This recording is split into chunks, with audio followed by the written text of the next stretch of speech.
Because that's what Americans do now. They're always willing to trade away a little of their freedom in exchange for the feeling, the illusion of security. What we have now is a completely neurotic population obsessed with security and safety and crime and drugs and cleanliness and hygiene and germs. There's another thing. Germs. Where did this sudden fear of germs come from in this country? Have you noticed this? The media constantly running stories about all the latest infections, salmonella, E. coli, hantavirus, bird flu, and Americans they panic easily, so now everybody's running around scrubbing this and spraying that and overcooking their food and repeatedly washing their hands, trying to avoid all contact with germs. It's ridiculous, and it goes to ridiculous lengths. In prisons, before they give you a lethal injection, they swab your arm with alcohol. It's true. It's true. It's true. Well, they don't want you to get an infection.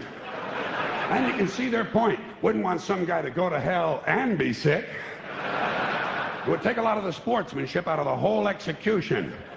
Fear of germs, why these... Besides, what do you think you have an immune system for? It's for killing germs. But it needs practice. It needs germs to practice on. So listen.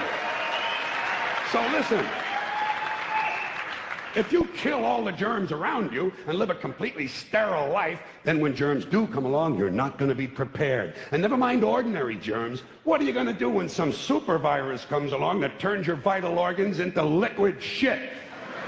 I'll tell you what you're going to do. You're going to get sick, you're going to die, and you're going to deserve it because you're fucking weak and you got a fucking weak immune system. Now, all right, God damn it. Hey. All right. Let me tell you a true story about immunization, okay? When I was a little boy in New York City in the 1940s, we swam in the Hudson River, and it was filled with raw sewage, okay? We swam in raw sewage, you know, to cool off.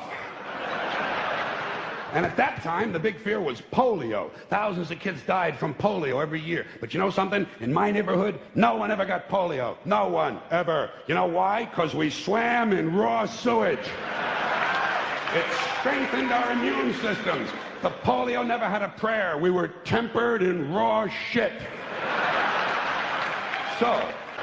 And you know something? In spite of all that so-called risky behavior, I never get infections. I don't get them. I don't get colds. I don't get flu. I don't get headaches. I don't get upset stomachs. And you know why? Because I got a good, strong immune system, and it gets a lot of practice.